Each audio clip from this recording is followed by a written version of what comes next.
The COVID-19 pandemic hasn't been good for China's Belt and Road Initiative. The Chinese Ministry of Foreign Affairs said the virus seriously affected 1/5 of the projects. Now, version 2 of the Belt and Road is emerging. China's digital Silk Road, I think, is only accelerating in the developing world, where the demand for these systems has risen in the aftermath of the pandemic. China has donated vaccines everywhere for the poor countries. 要坚持绿色发展理念。 Journey with us across the world to discover how the Belt and Road Initiative is evolving in this post-pandemic world. In this episode, China's leaders have pledged a green Silk Road.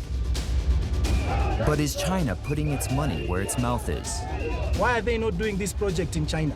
Why are they coming here to spoil our environment? Protests spark across the world against the environmental impact of Belt and Road projects. In response, Beijing is adapting. For China to make that very strong commitment to stop overseas financing of coal, I think that really is going to go a long way in helping the world achieve its climate goals in 2050. But is it adapting fast enough as climate change continues to accelerate? Chinese producers are already supplying most of the panels, and Chinese financial institutions are also providing financing for it. More is possible, without a question. Just how green is China's green Silk Road?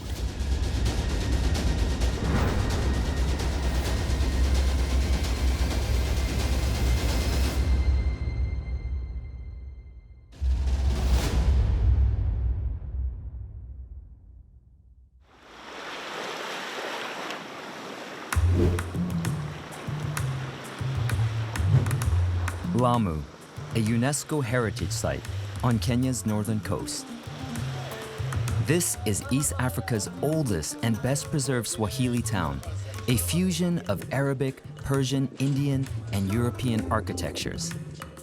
A town with a history dating back more than 700 years. In 2015, plans were announced to build a port and coal power plant here as part of China's Belt and Road Initiative. The plans didn't go down well with residents.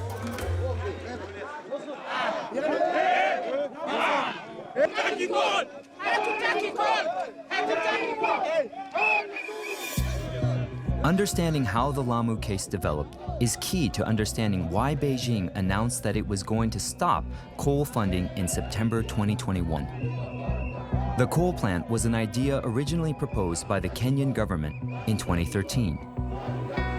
In 2015, it became reality. The Industrial and Commercial Bank of China announced it would finance the $2 billion project as part of the Belt and Road Initiative.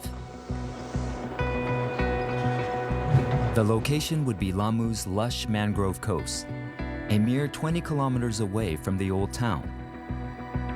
Intense media coverage ensued. Inhaling coal dust has the ability to cause lung inflammation, increased risk of cardiopulmonary disease. They carry placards and sing tunes of solidarity. They hope that their voices will tilt things their way and get the project terminated altogether. The government has defended the Lamu coal power project, terming it value for money.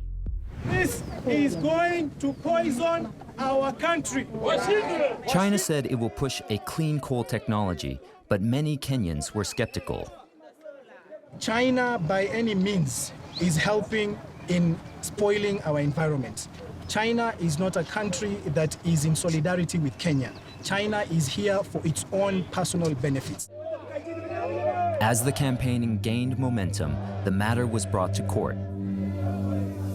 In June 2019, a landmark decision was made to block the construction of the coal power plant.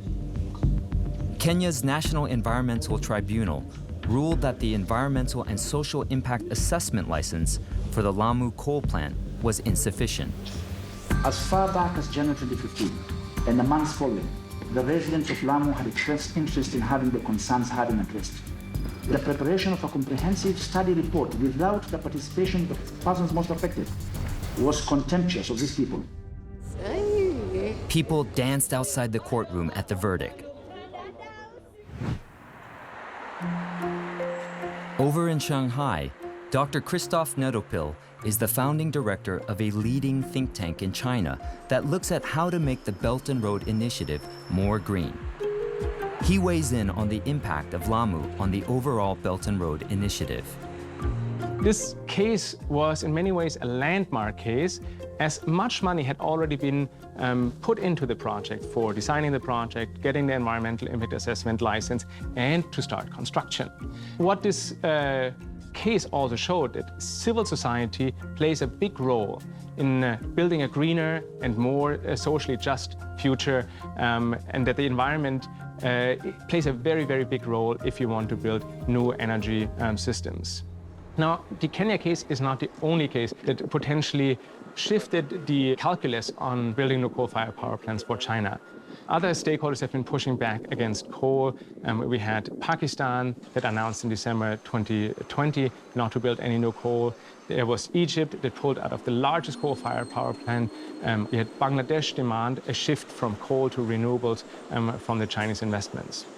So there is a broader recognition that there are social risks, like we see in the Lamu case, political risks, like we see in Pakistan and in Bangladesh and in Egypt, where political decisions matter. And of course, there are also very good economic reasons for justifying the step of not building any new coal-fired power plants for China. In November 2020, the Industrial and Commercial Bank, China's biggest bank, finally announced it was canceling the Lamu project. Ending Chinese coal financing has long been near the top of climate activists' wish lists. For more than a decade, China has been the lender of last resort for overseas governments seeking finance for coal plants. Chinese state banks invested over $50 billion on overseas coal power projects in the 5 years to 2019.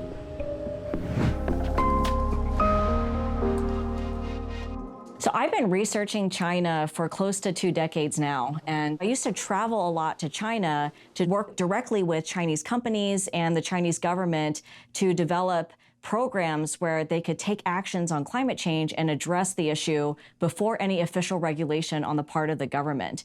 And so when I was living and working in China, what I realized is that it was growing so quickly and its energy and climate footprint was just expanding, so much so that it's now expanding into other regions, including Southeast Asia.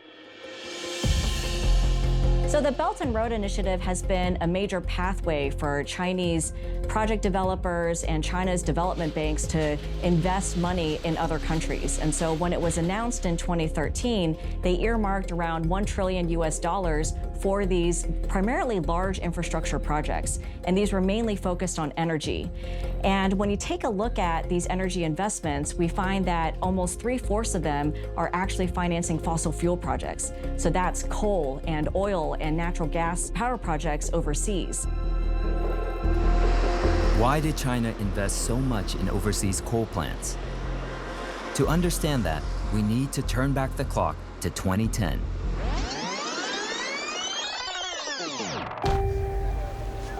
That year, a series of mining disasters made headline news in China. Here at a coal mine in Shaanxi province, 153 miners were trapped underground after the coal mine flooded. Rescuers raced against time while anxious relatives waited.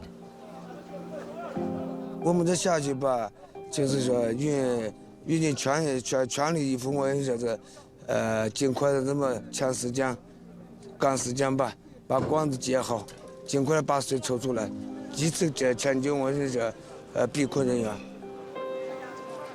This was one of several high-profile coal mining disasters that year. Public pressure was mounting. Together with rising concerns about pollution, China announced in 2011 that its 12th five-year plan was going to cut coal and promote low-carbon energy sources. China, starting in their 12th five-year plan from 2010 to 2015, was basically the first start to reducing the share of coal as part of its energy mix. And so all of a sudden you have these state-owned coal companies and other energy companies where they have these assets that could potentially be stranded with the cancellation of many different coal projects in provinces in China. And so one of the solutions has obviously been to push that overseas. So I think that, that's certainly part of the picture, along with the demand in Southeast Asia. Southeast Asia at the same time had rapidly expanding energy needs. With governments in Thailand, Vietnam, and Laos, for example, prioritizing coal-fired power because it was the cheapest. And so, on the back of the Belt and Road Initiative, the building of coal plants began. China, since 2014 and leading up to 2020, has already financed more than 50 coal-fired power plants, primarily in Southeast Asia, in Bangladesh and in Indonesia, and also Vietnam. And then, in September 2021, a major announcement at the United Nations General Assembly meeting. 中国不再新建境外煤电项目。 This announcement follows an equally important announcement in 2020 by President Xi that China was going to target for carbon neutrality, meaning China's net carbon emissions will reach zero by 2060. People were critical in 2020 when President Xi Jinping first came out with a carbon neutrality goal, because they said it's all well and good if they're focused on carbon neutrality looking domestically and at their own energy consumption, but look at all of this financing of overseas coal-fired power plants that they are financing, and if they're not tackling those emissions, then basically it's not going to help the world get to net zero emissions. And so for China and Xi Jinping to then make that very strong commitment in 2021 at the UN General Assembly to stop overseas financing of coal, I think that really is going to go a long way in helping the world achieve its climate goals in 2050. The world is still waiting for more details on this announcement. Will Chinese banks and power firms pull out of projects that are at the planning stage, or also those under negotiation? What about those at early stages of construction? It is uncertain whether they will be completed or canceled. And then there are all the coal-fired power plants that are currently operational. How do we phase them out earlier, while we provide financing and technology and capacity to transition our energy systems into a green energy system? The question is, why don't we retire coal-fired power plants earlier and invest in renewables? It might be a straightforward idea to just buy old coal-fired power plants and then retire them. But it's, of course, extremely complex. There are very few successful cases worldwide where this has been done. As discussions continue over China's decision to end financing for coal, Beijing pushes ahead with another aspect of the Green Silk Road.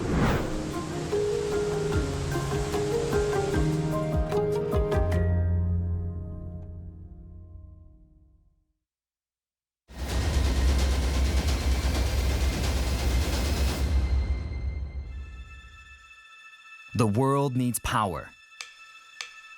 More than 1 billion people still lack access to reliable electricity. With fossil fuels seen as increasingly unacceptable, China has pushed for a Green Silk Road.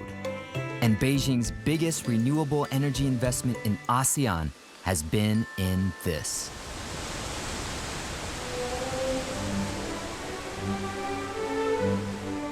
在“一带一路”倡议的指引下，我们中国华电来到柬埔寨。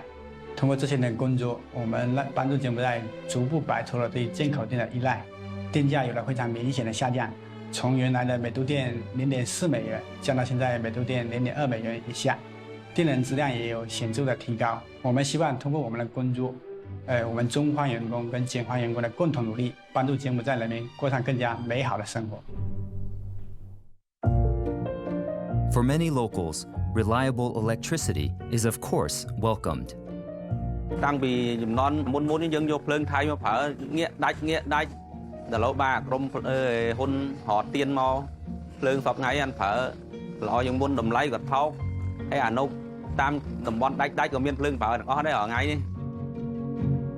With no greenhouse emissions, dams are considered clean energy. But these dams have profound consequences on the river flow.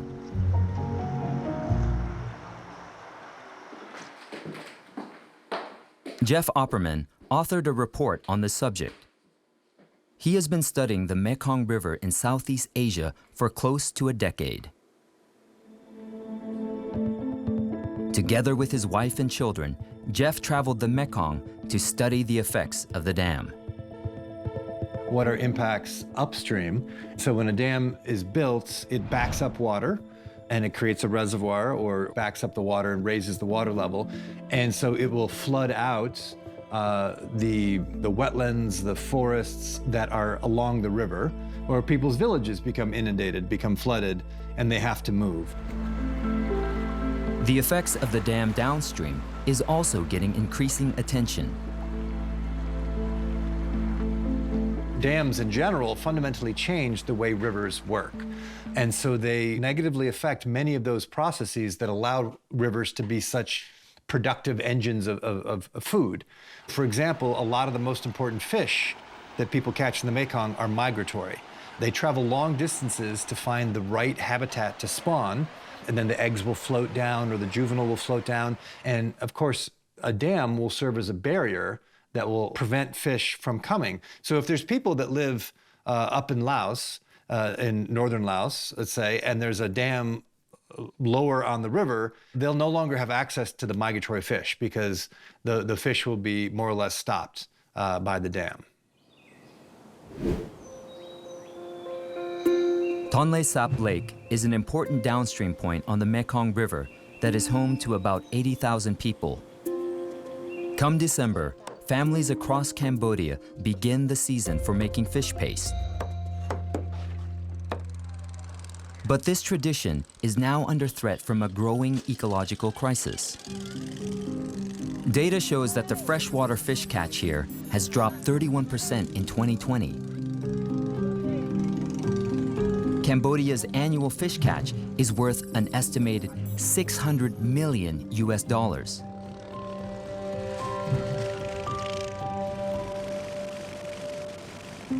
Duen Heng has been fishing on the lake for the last 20 years.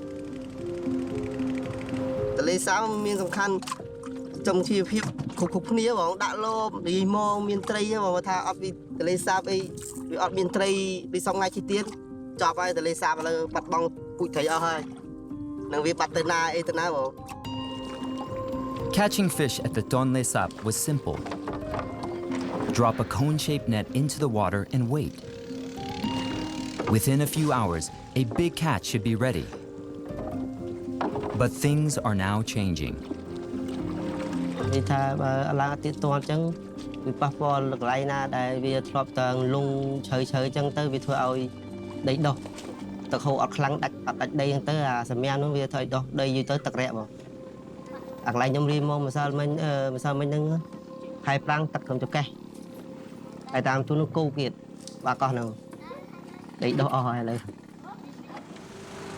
So the Tonle Sap is this incredible, kind of the beating heart of the Mekong system.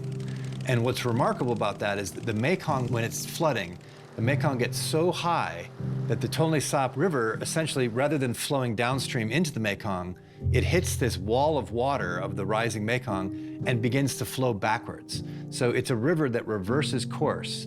And as that river flows backwards, now it's bringing Mekong water up into the Tonle Sap Lake, and the lake expands, and there's an entire forest that gets submerged. And you can ride around on a boat and look down at treetops, and the fish are all swimming. And that really speaks to what is so incredibly important about the Tonle Sap.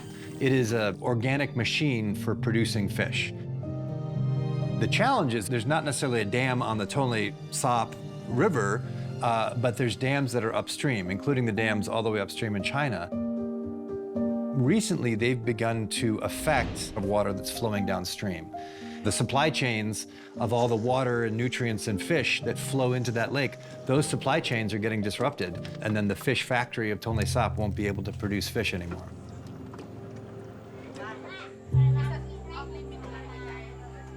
nơi nhúng nơi tây sáp tam bị tôi lời chân thà tây sáp vì đã mô đại ban hô ban trong của xá bỏ dương ai tôi một bò thì tôi ba ta dạ bên đấy ta vì tật làng màu vì đời vì bỏ bắt tay ăn lên như họ thấy hôm bán khác thì mong một đập phân á bạn thấy một cái lô của miền đây bỏ. Further downstream, the creeping crisis could get even more severe. We think about rivers as being a flow of water, but rivers are also a flow of sediment. And that's why rivers look brown. And that's sand and silt and clay that's eroding from the mountains. And when the river meets the ocean, the sediment drops out, it accumulates, it builds and builds and builds. And that's what's called a delta. But even as the delta is growing, there's a set of forces that are trying to tear it down. So the waves are crashing on it.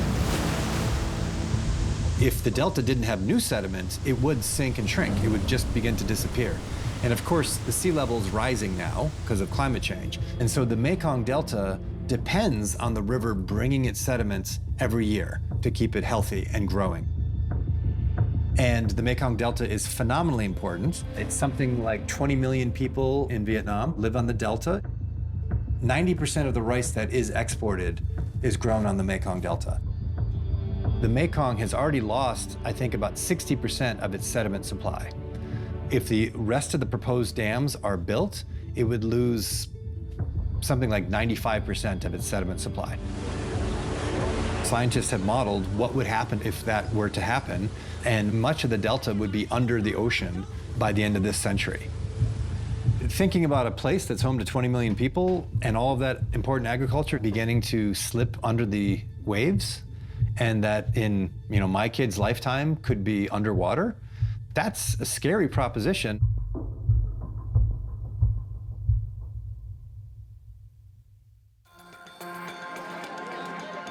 These threats to the Mekong and to the millions of people who rely on it present the region's governments with a choice. They can protect their citizens' food supply and the ecosystem, or they can continue to build large dams. There are almost 100 dams that have been built or are in the process of being built on the Mekong and its tributaries. These projects are either built in China or in Laos, Cambodia, Myanmar, or Vietnam. All of them listed here are either constructed by Chinese companies or getting finance from them.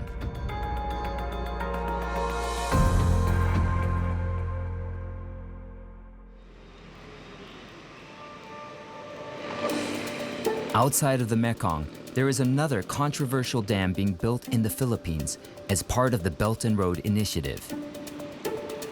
The main reason for its construction is to supply 600 million liters of water a day to water-scarce Metro Manila. On Thursday, March 7, Manila Water cut water supply in at least 6 Metro Manila cities and 7 towns in Rizal Province. The water shortage persisted for days. The days turned into weeks. The Duterte government says the Kaliwa Dam would prevent a repeat of this crisis. Retired military general Emmanuel Salamant was heading the government corporation in charge of this. The dam was given the go-ahead during his time there. We need additional water supply for Metro Manila so that we will not anymore experience water shortage or water crisis, which we experienced in 2019. So with that, we need to push for the construction of the Kaliwa Dam, but it requires huge capital investment for the construction. So with that, I think it's a wise move for the government to enter into official development assistance with China. During the beginning of the project, it's about 22 billion.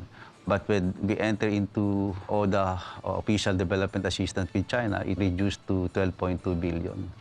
So 85% of that 12.2 billion will be funded by China, and the 15% will be shouldered by the country.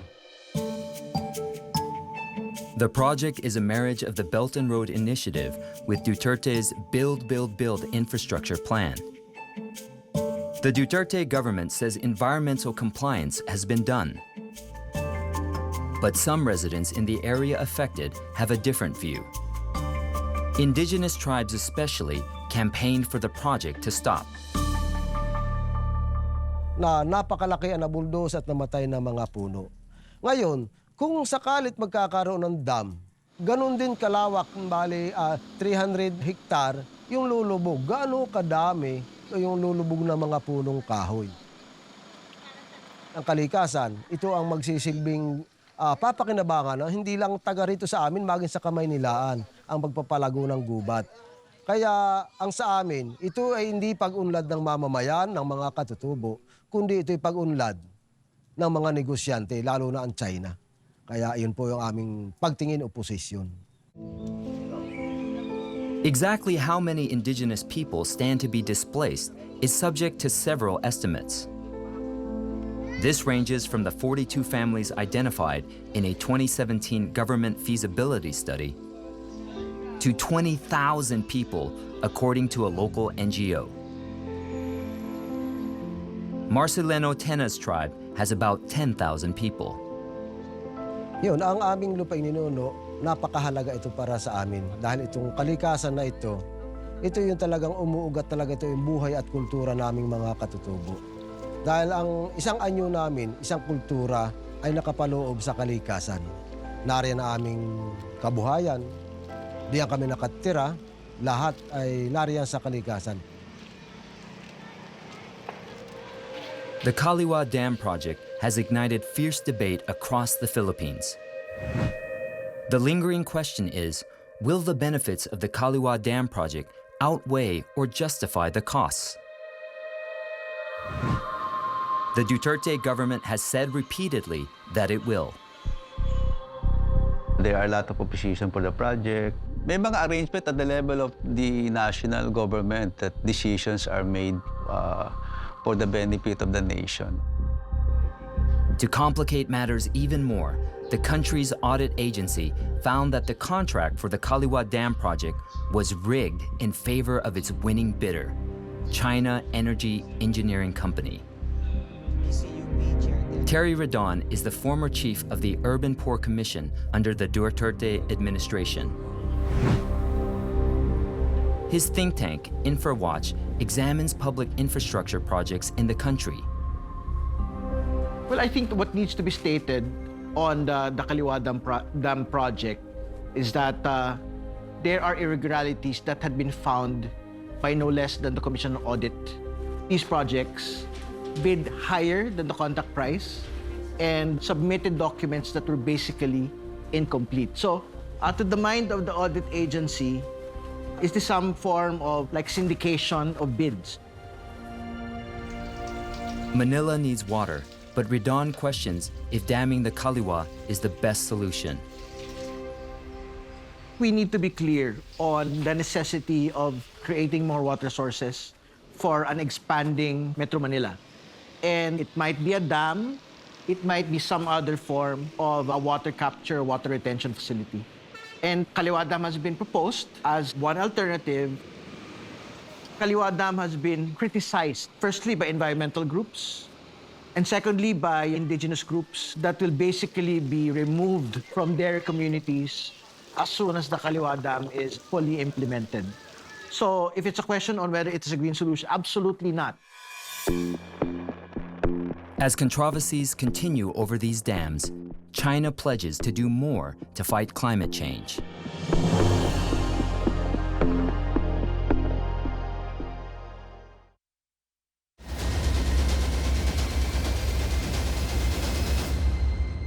要坚持绿色发展理念，共同推进应对气候变化国际合作，加大落实应对气候变化巴黎协定。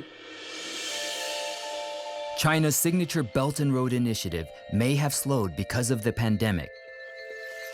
But the president's pledge for a green Silk Road is gaining momentum.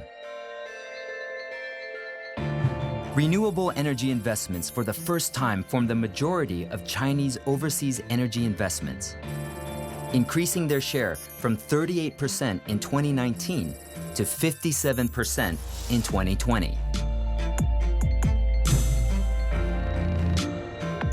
Hydropower is controversial, but environmentalists cheer wider adoption of solar and wind solutions. A project in Huainan in Anhui Province demonstrates the potential for other solar projects along China's Green Silk Road. Underneath these waters is a former coal mine. Now, its solar panels generate 150 megawatt of electricity a year, or the equivalent of about 53,000 tons of coal. It spans 800,000 square meters. That's the size of about 110 football fields. Considering this used to be a coal mine, it's a prime example of how the world's dirtiest energy could undergo a green conversion. 慢点，慢点，走。均匀一点。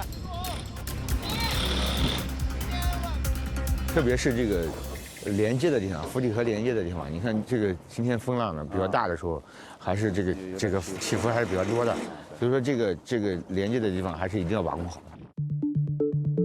这个浮体的主要材料呢是高密度的聚乙烯材料，这个聚乙烯材料呢跟普通的塑料产品呢还是有一些区别，比如它在抗紫外线啊、抗老化方面的这个性能要好一些。根据我们跟这个浮体的供应商，签订的合约里面是要求是5年的质保，25年的寿命。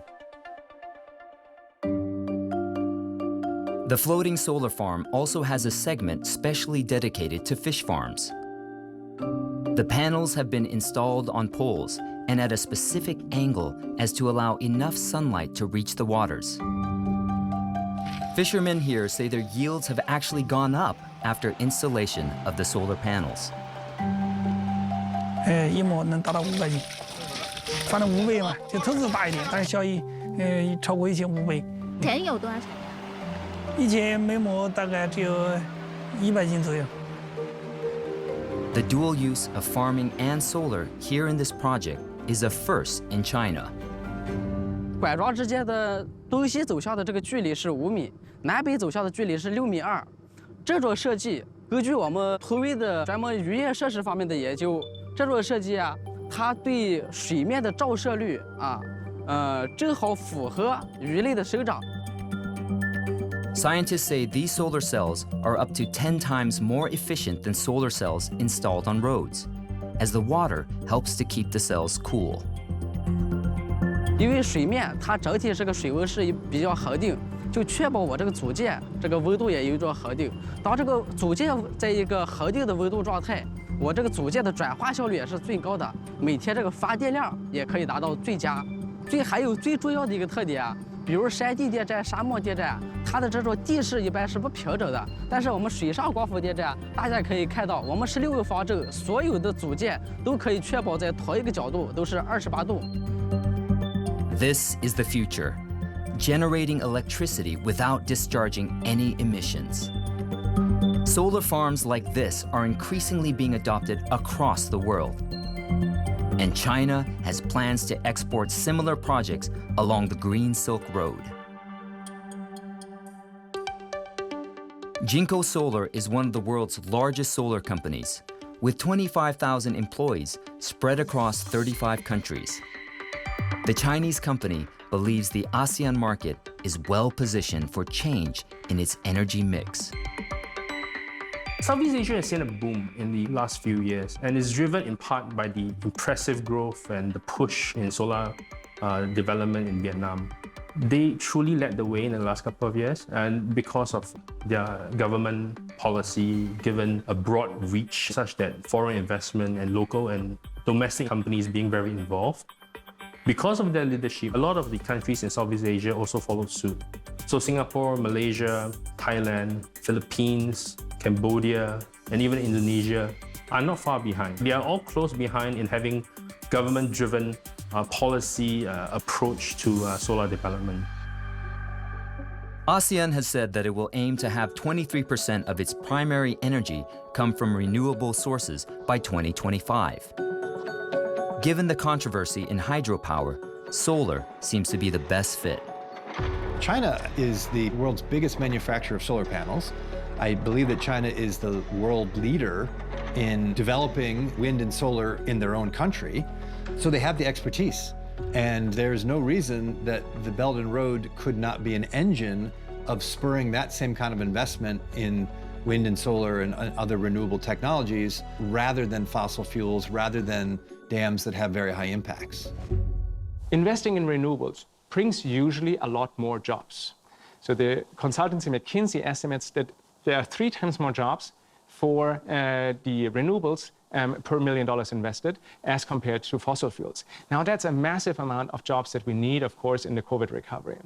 And then the second aspect, renewable technologies also bring much more technological capacity into this country as compared to coal investments, coal mining, or coal burning. So there is a lot of opportunities for investments that are going beyond electricity, but also jobs and technology.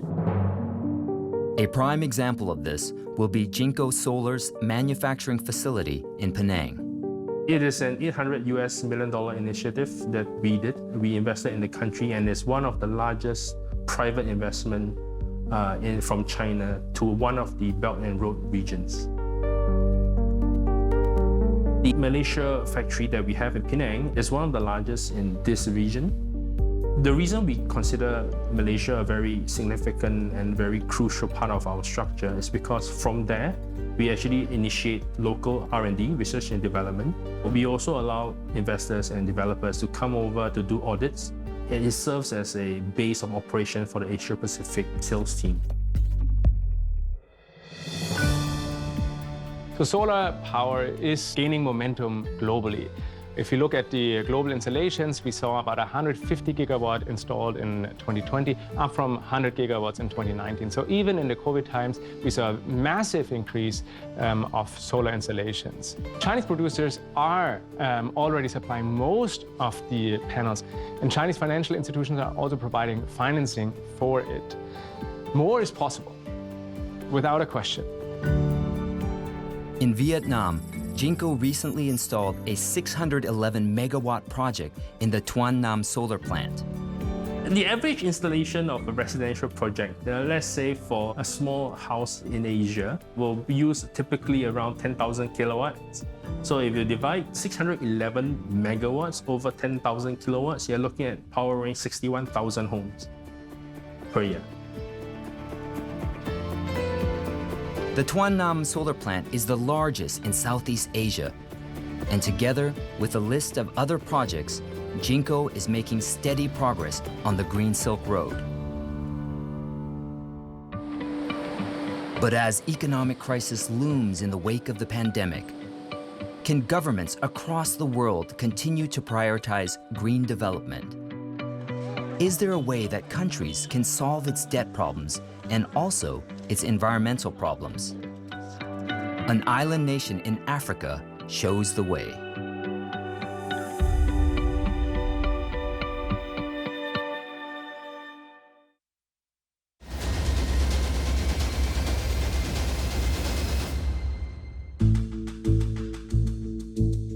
Chinese debt trap, where Beijing allegedly persuades countries into taking out loan after loan to build infrastructure that they can't afford.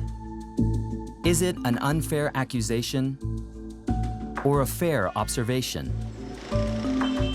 The matter has been debated intensely for years. COVID has left a trail of economic destruction, and debt sustainability is now a problem in many BRI countries. What we've seen in the aftermath of COVID is that the debt levels and the debt service requirements are often overstretched. Now the question is, how do we solve this issue? And there are a number of potentials. We can do a haircut, we don't pay the debt anymore, we just forgive debt. Now that creates a moral hazard to do the same thing and overborrow the next time.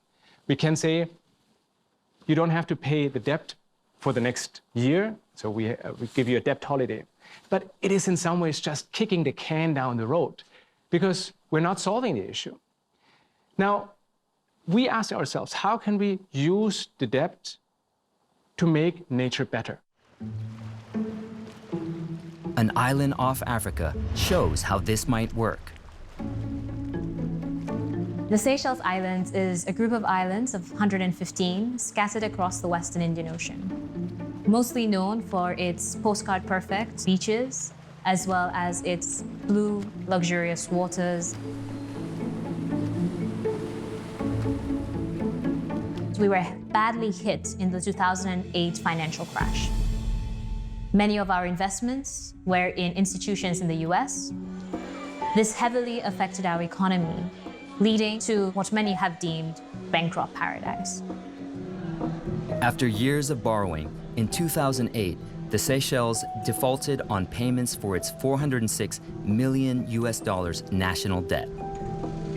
A debt for nature swap was implemented as one of the ways to deal with debt repayment.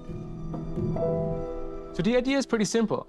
One country owes the debt, and rather than having to repay the debt, they say, we change that debt into nature. Of course, the creditors have to agree to that, but it's, of course, a win-win situation because the creditor might never get back their money, the debtor will never be able to pay back their money, but they have nature that they can protect. So in the end, everybody makes the best out of it. How it worked in Seychelles was that the government bought back $21.6 million of its debt at a discount. The condition of this deal was that Seychelles had to protect 30% of its waters, an area almost equivalent to the size of Germany. The waters here were under threat from plastic pollution, climate change, and overfishing. Angelique's organization, the Seychelles Conservation and Climate Adaptation Trust, or SECAT, was set up to manage debt payment and disperse funds for ocean conservation work.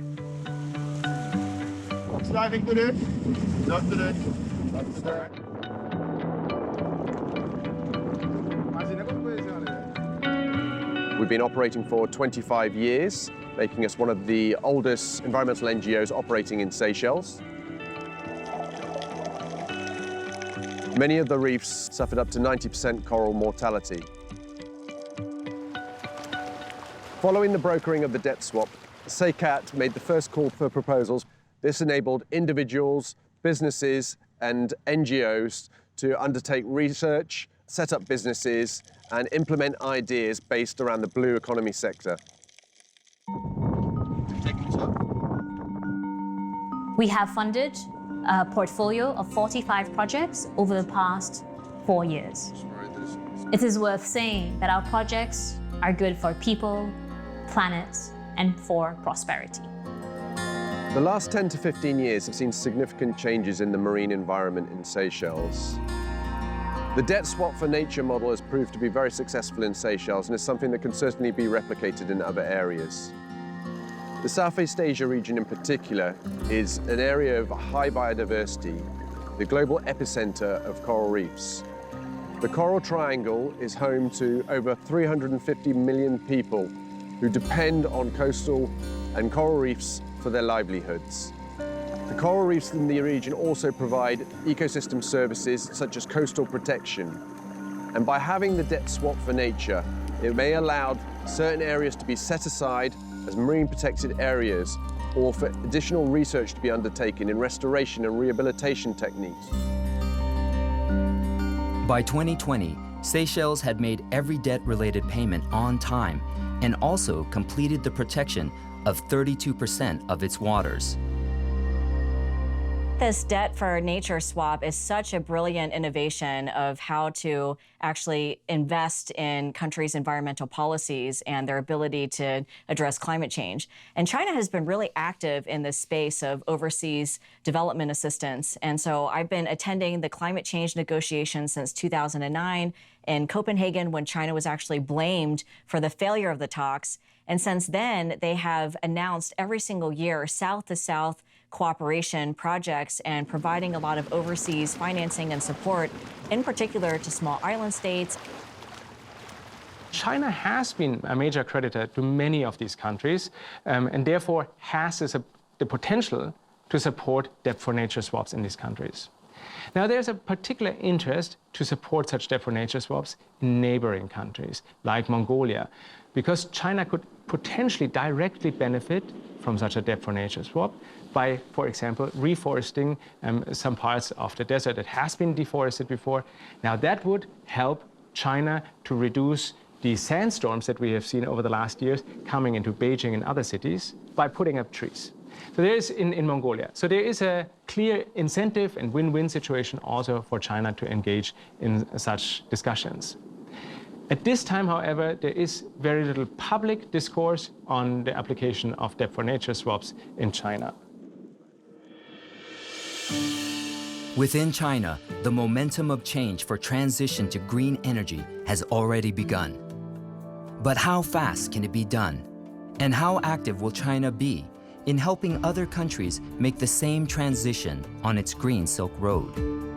China should be able to relate not just directly with government, but also to relate with the different stakeholders within the country.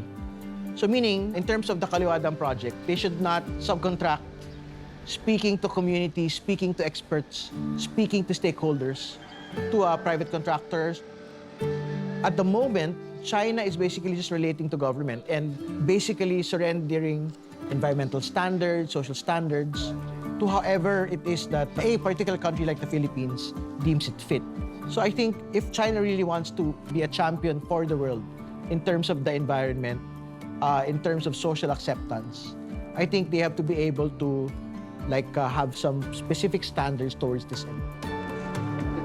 Green recovery is a long-term process. Green recovery means not to just build back the old economy, but to phase out dirty industries and accelerate new and green industries. This requires much work, much political work against many of the entrenched interests of the old industries, which is often very, very challenging and difficult.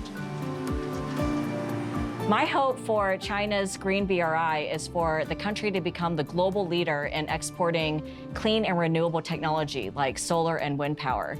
Right now, they're currently not the world leader. They've been financing primarily fossil fuel projects, but this would be a huge opportunity for them to shift the narrative and to flip the script, and also directly compete with the United States, which under the leadership of President Joe Biden has tried to also re-emerge as a global leader on climate change. So in this way, the two largest emitters of greenhouse gas emissions could directly compete with each other and inspire a race to the top.